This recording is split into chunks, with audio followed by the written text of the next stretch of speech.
video. Yeah. So y'all can see the food that my baby made. Because we're going to do a little mukbang. And we took the first bites already off camera. We should have recorded. We should have, because the way this shit hits, oh my God, bro.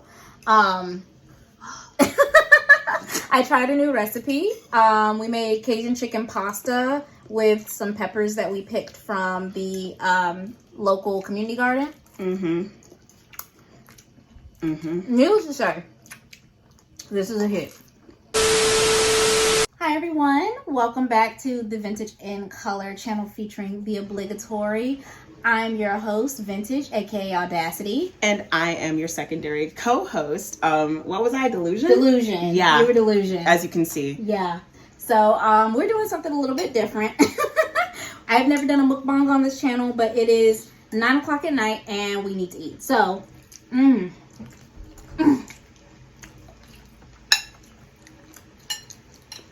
let's get into... No, baby, you really fucked this shit up. Thank you, baby. This was a new recipe, like I said, and y'all like... Okay? But yeah. So, based on the title, I already know that you guys are going to want to comment immediately without actually watching and engaging the video if history, stands. So, we're gonna not do that. And to ensure that we don't do that, the comments are gonna be off on this video for 72 hours. If you still have strong feelings and thoughts about this video after 72 hours and you wanna come back, the comments will be back on. However, to start this video, we're not gonna have a repeat of what happened in the last two videos. We're going to give ourselves time to actually sit and watch past 1/8 of the video. We're going to absorb what is being said. We're going to listen carefully. And if we still feel the need to react without deeply engaging with the content and listening with comprehension, then Y'all can wait the 3 days. you can wait your 3 days. Y'all are on timeout. You guys are on timeout. I'm so sorry. Y'all were doing the most in them last two videos, and I understand why, and we're going to address that in today's video. And that's the role that we're completely willing to take on. We were trained as facilitators, both inside and outside of school. So, but we're completely willing to take on that role. We just need a good faith effort back. Yes. To be recognized for doing so, because it's hard work, y'all. I don't talk to my mom or siblings no more officially. Cut them off today. I've been traumatized by my own mother for years and mistreated by my siblings. Have always took their side. And my siblings have always took their side. I'm going no contact for the remainder of my life. Do not ever, at any point, even bring them up or my mom. You will be blocked. I'm standing up for myself all 2024. Any shady shit will be called out. Thanks. That is all. When I read that little snippet right there in the beginning, y'all won't understand that, but the person who's watching this video will, and so will their audience. I don't want to diagnose this person. I don't want to make assumptions about their mental health or their mental state or their past. But I will, and another thing I don't want to do, I don't want to blame all the trauma of the Black community on the Black mother. Black mothers work entirely too hard for us to do that. Just know that I read that little snippet for a reason, and whoever hears this video knows what that reason was. The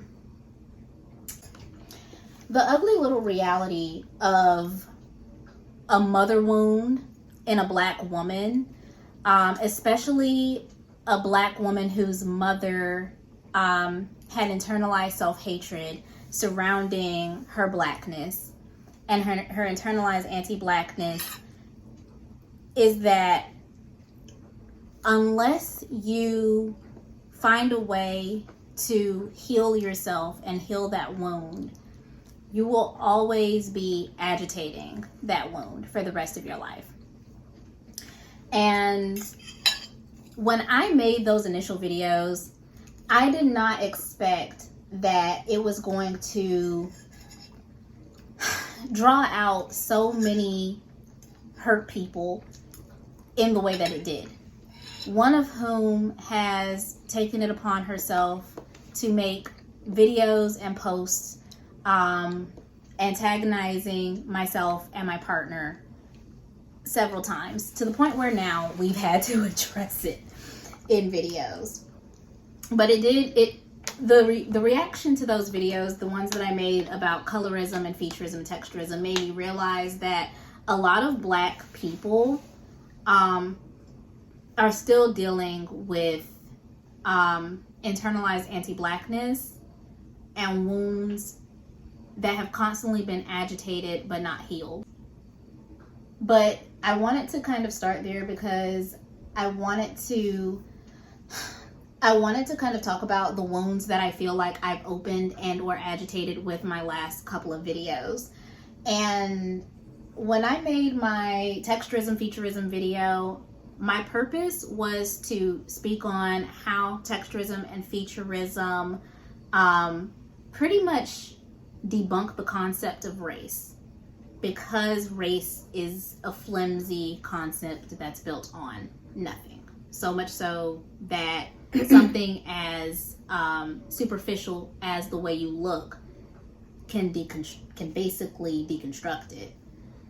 It's a buy-in Ponzi scheme where the more people you bring in at the bottom, the higher up you end up going. Oh, it's like an MLM. Exactly. Okay, so our friend just came in because my fiance has a life and she does have to get into her girls' night tonight. So we're gonna try to hurry up and make this quick. I just really want to hammer home. Yay! She got us ice cream. I just really want to hammer home that it is an ugly little reality that we need to address. That a wound as deep as that. Oh yeah. She came stacked. Yeah. That it's important that when we're handling, because we're just learning this ourselves, we've never been hit by such a wave of feedback, positive or negative, about a topic that we've brought up. Yeah. And now, if anything, this tells us, it's like we're putting a stethoscope to the Black community and we're like, where does it hurt, Yeah. And now we found it, and that agitation has flared up, and all we can do is recognize it for what it is. Like I addressed in that last video, but I know that y'all don't know that because the majority of you guys only watched 4.5 minutes in, which is 1/8 of the video. But like I said in that last video, I understand why Black people feel the need to gatekeep Blackness. I understand the pain of being told you're not good enough as you are. And in fact, the less of who you are, the less you are who you are, the better. I understand. I always understood. But I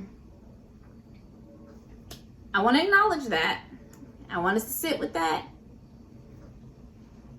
But I also want us to try to see past that so that we can get into meatier conversations. But if we have to start here at the beginning, I am willing to meet my audience where y'all are at.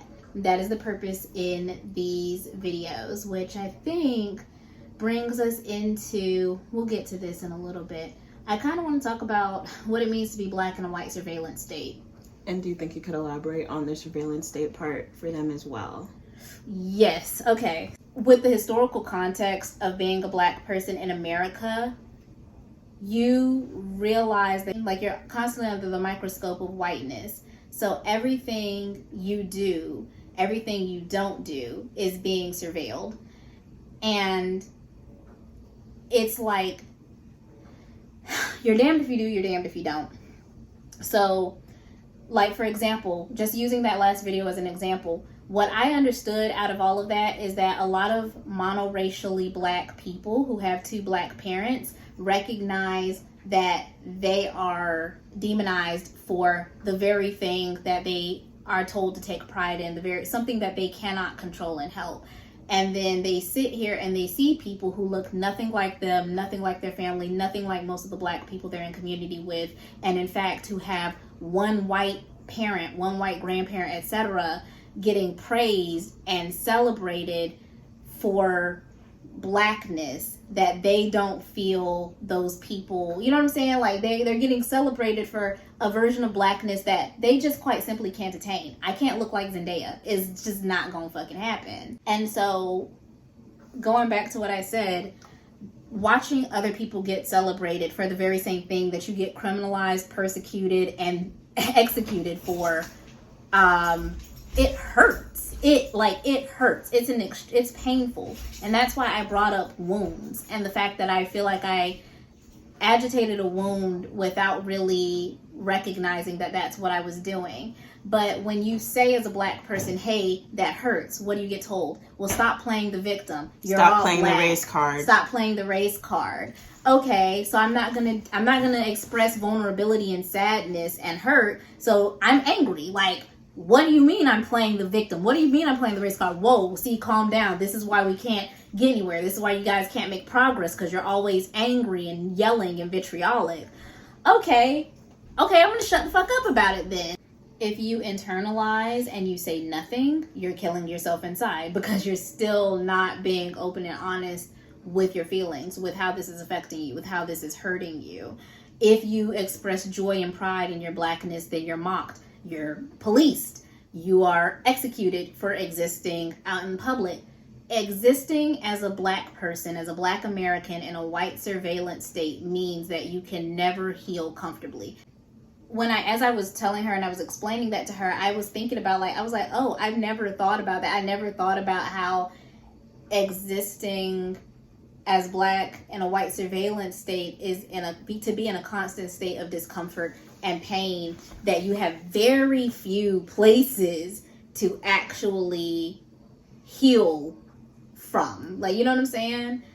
And that's why I started my channel, because I wanted a place where I could be happy and proud and comfortable and confident in my Blackness. And I wanted other people to come here too and be like, oh, yeah, that is cool. That is okay. This is a happy place to be. Oh, this is exciting. This is fun. This is we can be happy. We can be comfortable in our Blackness in a space. And when I felt that being threatened in the responses to my last videos, it triggered me. It really did trigger me. And I was talking to a friend on my Discord the other night, and she asked me, hey, when she made that comment, what was it about that comment that upset you? And I said it was the part where she said that I was being self-hating. She tried to take it and pervert it and flip it and say that it was because she said that biracial people are biracial. Being purposely obtuse, I don't know if it's a purposeful obtuseness or if it's quite literally having a lack of reading comprehension skills. And that's not me trying to be funny. Most Americans read like at a third grade level. Yeah, 7th grade is what they tell you to write in when you're doing communications, because that is pretty much the level you can expect of your audience, which is the American people. Public. So I'm not trying to be funny. Like, quite literally, I don't know if she literally did not comprehend, if it wasn't clocking to her that I was standing on business. I don't know if it was clocking to her that I didn't give a fuck about her ideas about biracial people. I gave a fuck about being called self-hating. But I digress. Because we said before, our love for ourselves is so strong, we're insulted by the idea that you don't think that we love ourselves. It's so, it baffles us. Yeah. It is so outside of our realm of day-to-day thought that we could possibly dislike anything about our Blackness, that you bringing it to our attention irritates and irks the shit out of us. And so that was what pissed me off. But then my fiance said something that was really poignant that I didn't think about, where she basically said, sometimes people will say things that they know are going to get to you, and you know that they're saying that thing to get to you, and you recognize that, and that pisses you off. Somebody else who was leaving comments, I do believe that they were leaving comments in jest. I do believe that most Black people, especially most Black women, have this, feel this need to protect Blackness and Black femme identity as a source of protection and a source of pride. So everybody else, even though they were irritating the shit out of me, because that was not the point of my video, I got it. I understood it. It irritated me. You're going to see it because I replied to every comment. But everybody else I understood. But that person, the ugly little reality is that I knew that she was being a bully. I know a bully. I've been bullied all throughout school, despite looking like this. It's crazy. In fact, for the fact of looking like this. It's probably because I look like this. But I know a bully when I see one. And so I knew that she was saying that. I knew that she was a bully from that comment. But then when I went on the page and I saw that she was a self-aggrandizing bully at that, that's when I got really, it made me see red. I'm not even going to lie. Because I don't like people like that. I don't like people who are that far up their own ass. I don't like people that self-aggrandize. I don't like people who punch down. It's the easiest thing in the world to do. And not that we're down. Oh, no, absolutely not. Because the little ugly reality is we will never be beneath you. Oh, honey. You have nothing that we want. You have nothing that in fact, we hope that you learn a lesson. Because let me choose my words carefully. Because I'm about to be audacity. Be nice. Find it. I'm finding it. The other component of this is too. Yeah. Personal insults. Why the hell did she go into personal insults in the first 30? Exactly. Because that's crazy. And then to be like, oh, your partner's prettier than you to this, your partner's prettier than you that. Okay, when you have a fiance and she doesn't. Right. Wait, she said that? Yeah, she watched. This is my shooter. Oh, you watched the video? She watched the whole video. We ain't even give it the time of day. I have shooters to do that for me. Our friend is a non-black. Oh, would you look at POC. that? She's biracial. Actually, Actually, she is. That's crazy. Half black over here. Okay, that's fine. She says she don't want to get involved in this ugly little reality. So. But, again, very consistently, she's like, oh, your fiance is this, your fiance is that. Why are you assigning value to somebody's appearance or their partner? Because that's the only value she can assign to herself. I know, and it's strange as fuck, because I know we're consistently, putting down value on people. I'm like, oh, it's the same thing that incels do. Incels are like, oh, she's a 5, she's a 10, she's a this, she's a that. That's what it's quite literally this. That's what I said on Discord.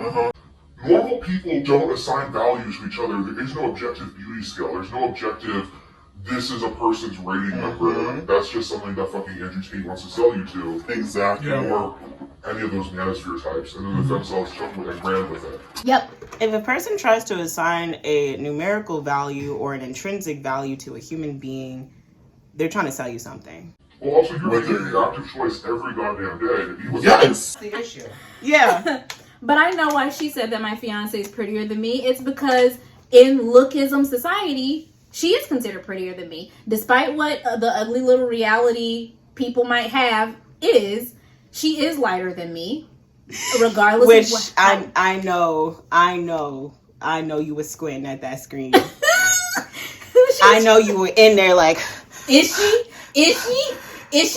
darker than me? Guys, are we the same complexion? You saw where she was like, go to my TikTok and my Instagram and tell me if we're the same complexion. we don't, baby girl, you're missing the point. She's not smart. Well, also, I can tell those filters. Yes! Also, Bro, the only thing, never mind. And it's just consistently, all of her videos are this woman right here, this fat whore, and it's like, what the fuck is wrong with you? But why is your entire page putting down other women? Yeah! Because her mother fucking hated We talked about this. We're staying on topic. I direct you back to the mother one. Okay. That's the part that we'll keep in the video. Okay. But to our friend's point, and that brings us into the pretty politics and why black women play into them, I know why she thinks my fiance is prettier than me. It's because in our lookist society, and I'm talking about in the black community's version of desirability, my partner has the more desirable phenotype. She has small proportionate features. She has a smaller nose. She has a full mouth. She is lighter than me, despite what you may or may not think. I have kinky 4C hair. I have a big nose. My face structure is a little bit softer. It's not as defined. I have glasses. We talked about in that last video that you commented on. God forbid you have a disability and kinky hair, bitch. Oh, you're an ogre. You know, like, and the fact that we can predict that only speaks further to our reliability as a source. Exactly. Like, we could predict your what did you say? Something about the I can take down your whole phenotype right now. But wait, who said that? Also, ugly little reality. I could take down your whole. What does that even mean? Exactly. There's no intrinsic value to those words except she thinks that it's an insult because of her schema, because of the paradigm she operates inside of. Sweet pea, I come on here with my real nose. I don't have to contour my nose into oblivion in order to be cute. Like, we have the same nose. Find it. I've seen what you look like. Find it. I'm trying. We had to coach her. We had to coach because the ugly little reality of. Let me tell you something. Every single person has been holding me back. Okay, but then why isn't she happy on camera though? Okay? Oh, that's another It's thing. AI generated bullshit on her thumbnails, and then full like Instagram profile picture live. So on you, her whole thing. so you couldn't even have your own independent, non-thoughts. So she's never even shown her face on her actual, like... Okay, so how do we know the nose isn't contouring? How do we know it's not filters? Right. Like, you could be your tongue. Oh no, we know she is. We've seen her without Yeah. the filters and the makeup. We met some bitches in the alley and they put on their lipstick. Is all I'm saying. So yeah, like, it's all of that, and then it's the fact that you also were trying to do this thing that I've noticed that, and I don't know if I want to touch this at some point in the video, but you're doing this thing that I noticed a lot of like light-skinned clapback YouTubers do for the uninformed. I'm the uninformed. For the uninformed, there is this chronically jobless demographic on YouTube who make it their mission to be mad at the victims of colorism, which is dark-skinned women, for talking about the fact that they are the most negatively impacted by colorism. Because those people, as I said in my first colorism video, which many of y'all didn't watch, y'all should go watch it and put it right there. Because many of those people want to continue to benefit from colorism on the other side of that spectrum, they got angry, and a lot of them started making videos because, again, media literacy, oral comprehension skills, a lot of us don't have that. That's not an insult, that's just a fact.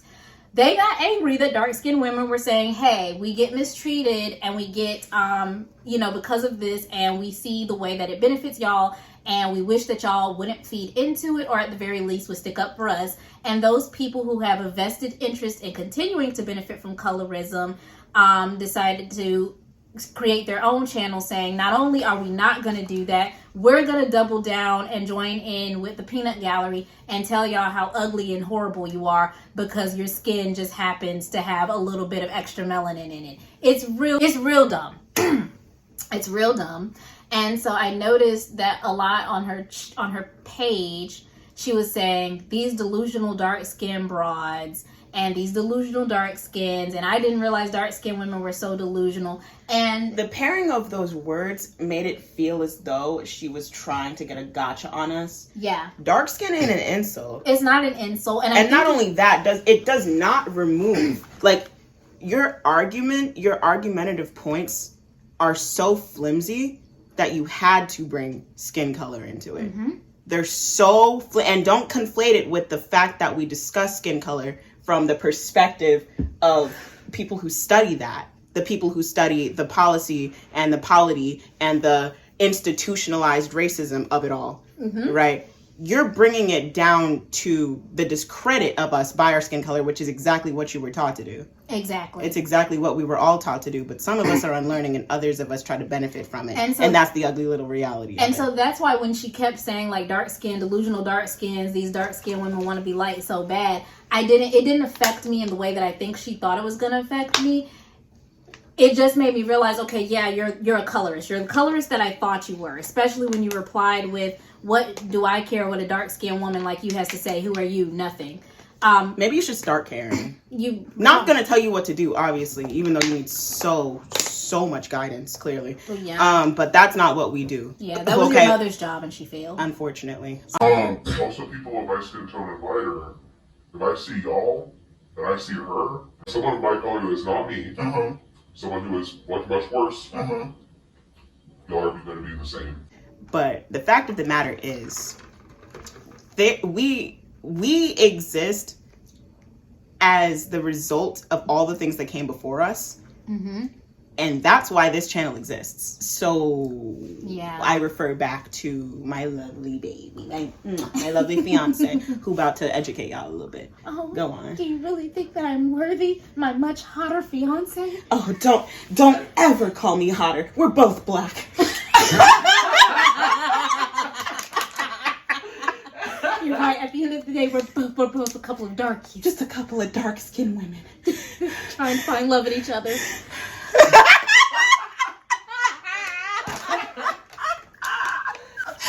Oh, I'm dizzy. Nah, I need Advil. Hold up. I got a crazy headache. Exactly. Understand. Fatally unemployed, critically jobless. Okay, never. Because when I saw the 3-hour timestamp, I said I gotta read all that. That hard! 3 hours? Which, by the way, Dedication. I'm gonna go ahead and send you the bill for that therapy session that you had, because I'm really not licensed. But I mean, if I'm providing the service, I may as well get paid. Right, now that you got it off your chest, baby girl. So the Cash App will be right here. You can go ahead. I'm gonna send you the invoice.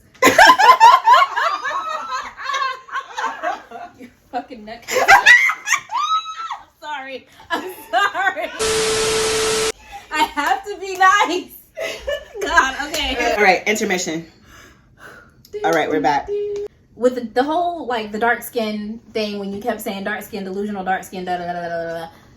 I'm not you, sweetie, and I'm not your mom. So I don't think being dark skinned is a problem. I have a dark skinned mother, and I think she's the most beautiful woman in the world. The most beautiful woman in the world. She gave me all this. You know what I'm saying? Like, look at the material. Come on now. Look at the material. So, I mean, I don't have the same hangups. And speaking of hang it up in general, like truly. And off camera and off script, because we had a whole side conversation, and which is very relevant. Which is very relevant, and I'm gonna start here. I think the saddest part of this is that Ugly Little Reality has accepted the patriarchy and the oppression and her place in the patriarchy as an oppressed person, and has said, okay, well, if I'm going to live in this ugly little reality, I want to at the very least be on the top of it. And so is now trying to delude herself into self-aggrandizing and pedestalizing herself, so that at the very least her suffering doesn't have to be worse than everyone else's. Because actually in her bio it says this is about addressing the people who are on the top and folks who want to reverse that or want to knock them off of that pedestal. So she's very much bought into... So you know what? I understand why you're scared, because this is what it is, right? I'm gonna lay it down for you straight. We're radicals. We don't give a damn about nobody's hierarchy, pyramid, Ponzi scheme, MLM.com. Okay? All we do is dismantle. That's why we're not upset at you. We recognize the tools that you are using. Master's tools. They're master's tools. We recognize them before anything else because we study them. And we aren't moved or pressed by the insults that you, supposed Your insults. perception of us. That you try to use, or the character assassinations that you try to create in this ugly little reality. Because you're so convinced of your own paradigm that they only hit in your paradigm. Like, that's it's only gonna work in your world, right? We are not afraid of the talking points. We welcome them. Yeah. They are our bread and This butter. whole thing started because I wanted to have a conversation. And we are. And we're having one now. Congratulations. It's about you, which Thank is what you you for wanted. sharing. But I don't think it's in the way that you really expected it to be. Now let me say this, because I was informed, and we were talking about the reason why you think my fiance is prettier than me, and okay, first off, we're both gorgeous, right? And I tell everybody every motherfucking day that she is a catch. Every single day. You should have seen me this morning. Did I tell you last time I was smelling her dirty breath? while she was making dinner. Stop saying I'm sorry, that. Jenny. I was on my knees behind her. Booty in my face. Nose in between them chills. Y'all, I'm trying my hardest to rein her in. I am so sorry. The way I love my fiance. You're good. I don't care how pretty or ugly you think we are, because we are obsessed. I know you can't relate. Hopefully number 4 is the try. 4th time will be the charm. But here's what I thought. Here's what I thought was happening. I know that you're a futurist and a colorist, and I know that you're a futurist and a colorist, and that's why you think that she's prettier. She's not. We're equally gorgeous. But also, so like I was telling her, because I looked around and I saw that you were also beefing with a 40-something-year-old woman who just looks like an average middle-aged lady. And you were coming at her looks, and you were coming at her for her age, which, by the way, you're only 9 years away from being her age, because we're the same age, sweetheart. It's coming for you. It's coming for both of us. It's coming for you. Age is coming for us, sweetie Pete. You're not safe. According to the men you probably pop up on a pedestal, you've already hit the wall. And in fact, you're not high value anyway for 3 good reasons. Number 1. Goo goo gaga. Number 2. When? And number 3. Mama.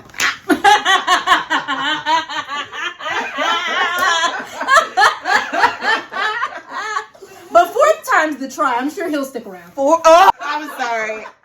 You're going to have to cut out my visceral scream. Just stop it right at the beginning where it's like, and then skip over. Okay. But, so I saw the way you were talking to her and the way you were attacking her. And this is how I know that you're the kind of bully that punches down. My baby has a headache. We're going to wrap this up quickly. It's because of the things that we have to reiterate. Yeah, it's exhausting. Because it should have been gotten the first 2 times. But, hey, 3rd time's the charm. Much like you.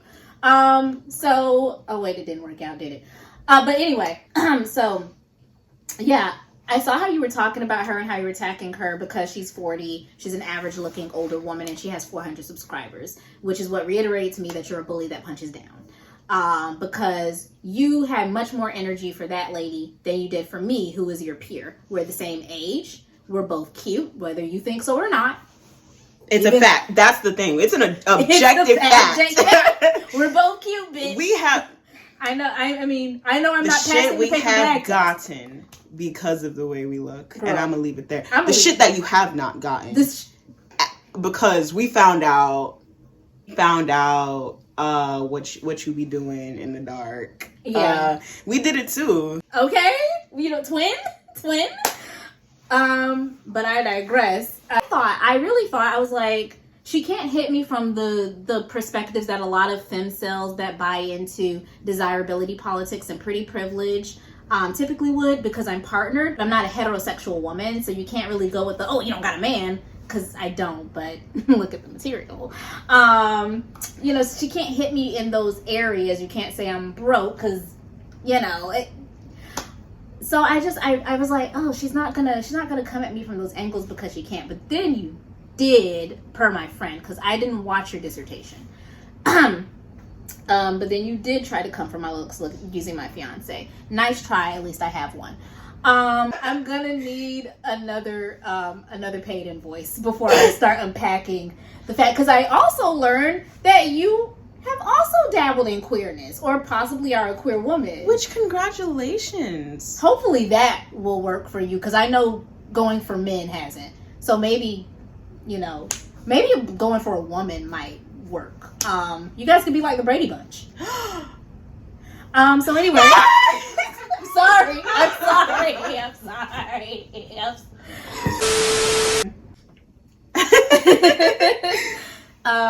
So yeah, by the way, the couch that our friend was sitting on, we got for $35 instead of free because we're so ugly, even though the couch was actually $75. Yeah. If only we had been pretty as ugly little reality, he might have just given us the entire store. Yeah, but unfortunately, we just had to get it at a super steep discount because he felt so bad for us. Yeah. And he also took our number probably because he wanted to check in on us to make sure that, we were okay being so ugly.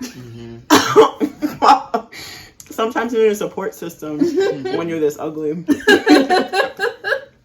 So my baby wants to talk about pretty politics and why Black women play into them. All right. So I would actually like to credit a lot of what I know about this topic. I knew some before, but now I watched Olay's video about prettiness being a currency. Can we just talk about that? That is so, it makes perfect sense because it's not just you being pretty as a state, right? And it being a state of prettiness, being beheld by whiteness, right?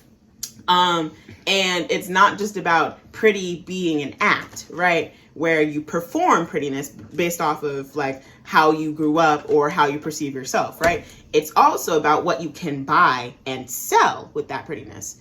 And as a result, when Black people end up having very little capital in a white supremacist society, we try to appeal to the capital that we do have. Yes. And that is culture, that is prettiness, that is coolness, all of that swag, soft power. This is soft power that we get to own. Ooh. Right? And so but when we have it, we use it. It's the same thing as being born with an estate or being born with wealth. That honestly, eugenics can kind of play into it too. Black people marry pretty.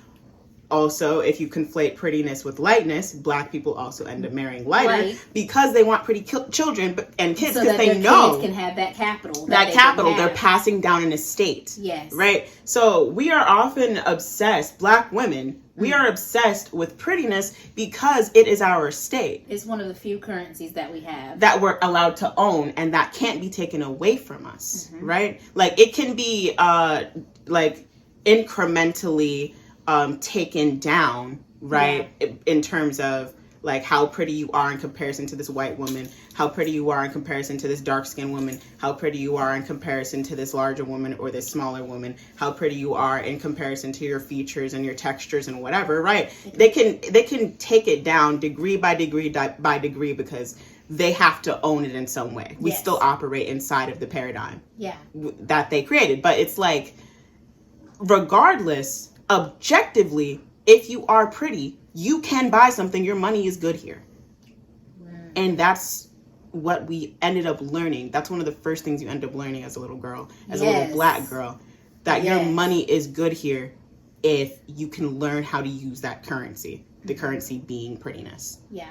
And I think, the reason why, well, honestly, you summed it up perfectly, but to get into the ugly little reality of things, the reason why some people might make an entire channel based on that is also trying to keep it going is to basically trying to create their own value, trying to inflate their own value. It's like trying to turn $10 into 100, trying to turn 100 into 1,000. Yeah, because as I said in the last video, I recognize, while I think that I'm a beautiful woman and I know and have been treated like I'm a pretty woman, I also know that I am not the beauty standard.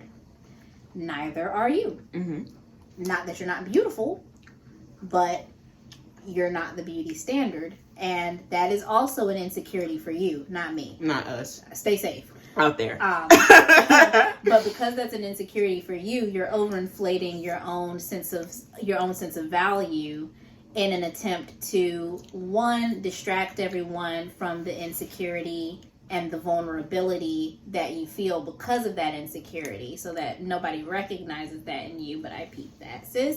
And to hopefully get something over other women, to pit yourself over other women. And you buying in to a company that you see value in, right? If we're just talking straight numbers, pretty as a currency, and the company is white supremacy, you bought into it. We didn't. Mm-hmm.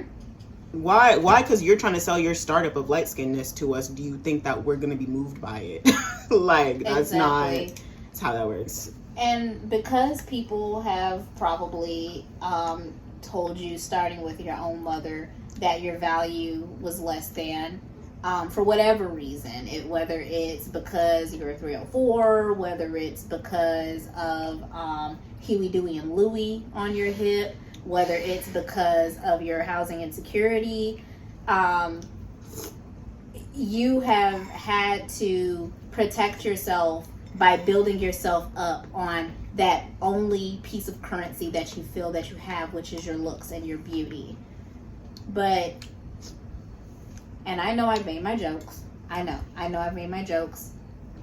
You have value not because you're a pretty woman, but because you exist.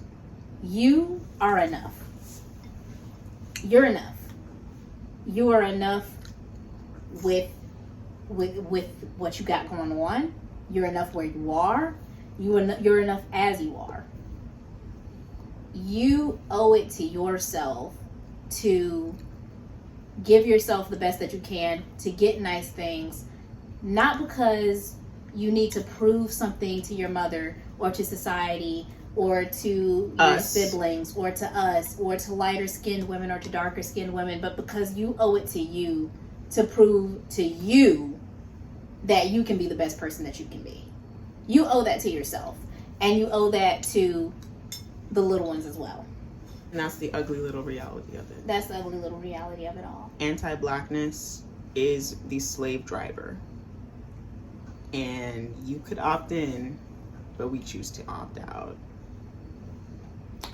All right. So on that note, comments will go live in 3 days. I implore you all to watch further than 4.5 minutes. I hope y'all enjoyed. I hope that cleared things up. We're not doing this no more. And if you're going to be a part of the Vintage and Color, I don't want to say fan base, but if you're going to be a part of the Vintage and Color community, tribe, we're going to treat it as a tribe. And that means we are going to engage in the best faith possible. I am going to hold myself accountable for the ways in which I feel that I hurt my audience. I'm going to acknowledge my audience's hurt. I want y'all to acknowledge that I see and hear you. And then I want y'all to give me that same courtesy by seeing and hearing me back. I want you to really watch and listen to these videos. And when that 3 days is up, if you still feel inclined to do so, I want you to come back and I want you to leave your comments and we will go from there. Community guidelines is how you build community. So we hope that you accept these terms and that moving forward that you'll understand why we do these things. But until next time, you guys, that's all we got. Bye.